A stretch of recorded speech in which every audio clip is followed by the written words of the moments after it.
This is the United States, the country with the most dominant economy in the world. However, there are some problems that might pose a significant threat to the future of its economy. The U.S. federal government's on an unsustainable fiscal path, and that just means that the debt is growing faster than the economy. Even if deficit continues, how badly can it affect everyday citizens, and most importantly, how long can the United States survive the deficit spending? I want you to focus on these two numbers.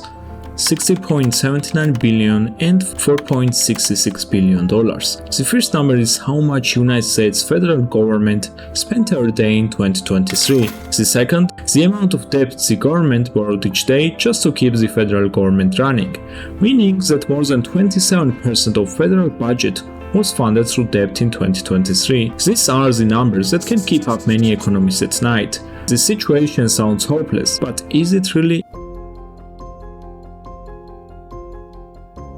Absolute numbers aside, it is much healthier to look at it from relative size perspective.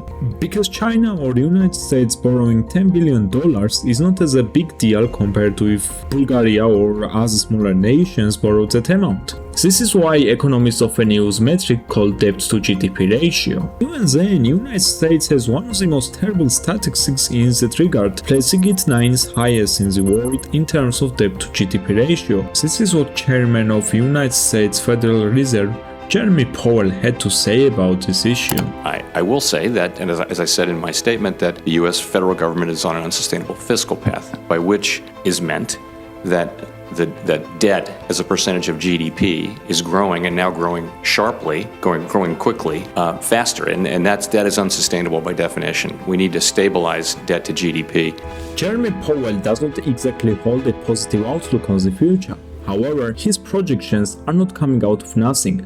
On March 20, 2024, Congressional Budget Office posted a projection on how debt to GDP ratio would rise in incoming decades if lawmakers did not change anything and taxes and spending remained in the same composition. This document projects that debt to GDP ratio will rise to 166% in 2052. To really understand how we got here, we need to go back by a few decades. Since the 1970s, the United States government had always spent on deficit except for 4 years, in 1998 to 2001. However, in the past 2 decades something had changed, for much worse that is. Nowadays most countries run on deficit, but they often have hard set of guidelines to make sure that taking on more debt is sustainable for their economy. However, such guidelines would be useless if they constantly kept moving up, just like how the United States had to change their debt ceiling for staggering 78 times since 1960. In early 2002, debt to GDP ratio was around modest 56%. However, just 20 years later, the number was above 110%. There were many reasons for this, such as wars, 2008 market crash, and the COVID pandemic. However, on the grand scheme of things, one thing is visible. The United States economic growth is significantly slower compared to the debt that they are taking. But the question is, how will this affect ordinary citizens? There are many potential ways that the ever-growing governmental debt can affect the citizens, considering that there are few ways in which this situation can go towards. There are lots of thoughts behind governmental debt. For example, classical economists like Adam Smith strongly believe that the governmental debt was quite bad for the country, while on the other hand, Keynesian economists believed that governmental debt could help societies manage and mitigate the effects of economic downturns. Despite all the different thoughts, one thing is very clear: debt must be paid back, often with added interest. In 2023, net interest of the debt was 11% of the total spending of the federal government, meaning that more than $650 billion was spent just on the debt alone. However, this is nothing yet compared to what the future holds. It is projected that the United States will spend staggering $12.9 trillion in the next 10 years, just on the debts alone. With all, it is much easier to predict how this will affect the citizens of the United States. To really understand how the deficit might affect you, first and foremost we should know which measures the United States government will use towards solving the issue. There are a few potential ways the United States government will try to act. I will try to list all the possible ways and try to predict in which ways the United States government will try to go. First and the worst way can be austerity measures. During austerity, the government will cut down spending, meaning that most of the public spending will decline. In this case, citizens will suffer the most, as such measures often increase the unemployment and trigger public health panic. For example, when Greece cut down 40% of public health spending, it led towards 200% increase in HIV cases and first malaria outbreaks since the 1970s. On the other hand, communist Romania had taken such measures in 1980s, which led to increased poverty and lowered the competitiveness of Romania's economy, leading to the collapse of the system. Austerity methods are usually used when the country has no other choice to make, as in either use those methods or default on their debts and lose the budget. Country has to be super desperate to use such harsh methods, thus it is quite unlikely that the United States will implement this method. Second worst considered way could be rampant inflation. Yep, you heard it correctly. Here is what Benjamin Graham, father of value investment, said about inflation in his book called The Intelligent Investor. Rising prices allow Uncle Sam to pay off his debts with dollars that have been cheapened by inflation. Completely eradicating inflation runs against the economic self-interest of any government that regularly borrows money.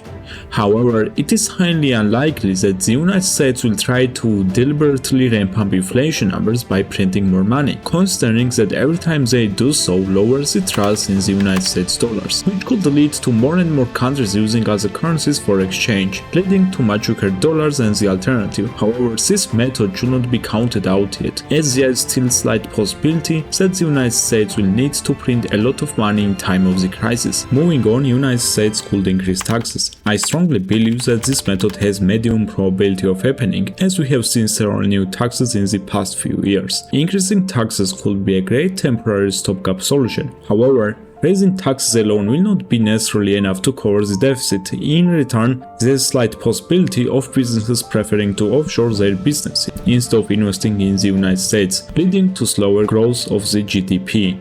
Even if they implement some sort of billionaire taxes, it will only be able to cover a tiny fraction of the deficit. Despite all of this, it is still highly likely that the United States might introduce higher taxes for certain brackets. This could in theory reduce the gap between revenue and the spending.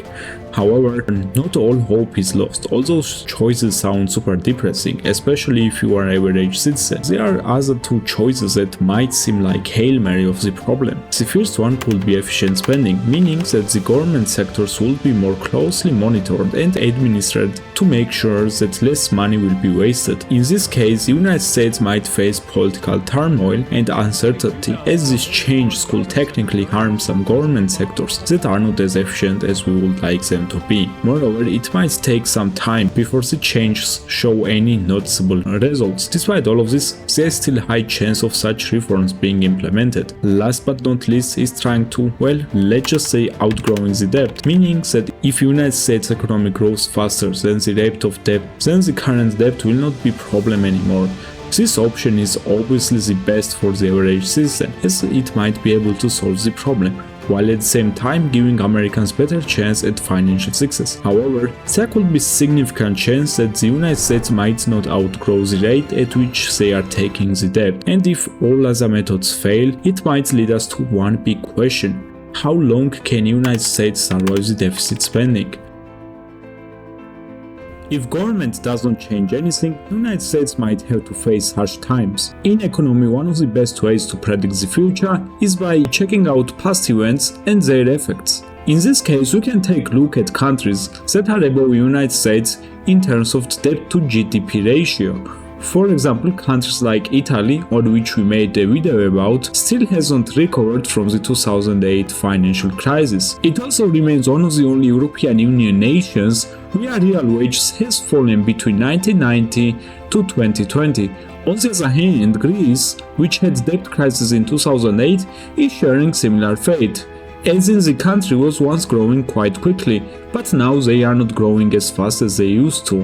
and some of their industries had stagnated quite a lot, to the point where government reintroduced 6-day work weeks just to make up for the loss. Again, the list above the United States consists of countries that had to deal with huge problems like civil war, economic collapse, or some sort of debt crisis. While the United States will not exactly follow soon, the Congressional Budget Office's document shows that the United States will have to spend more and more money just to pay the interest on the debt, meaning that the United States will either have to raise taxes or cut back on governmental spending, like on military, healthcare, social security, and other governmental spendings. Otherwise, continuing to keep debt to GDP ratio higher could make the United States more prone to any future economic crisis. Hey, thank you for watching my video. Please subscribe to us so you will not miss out on our future uploads.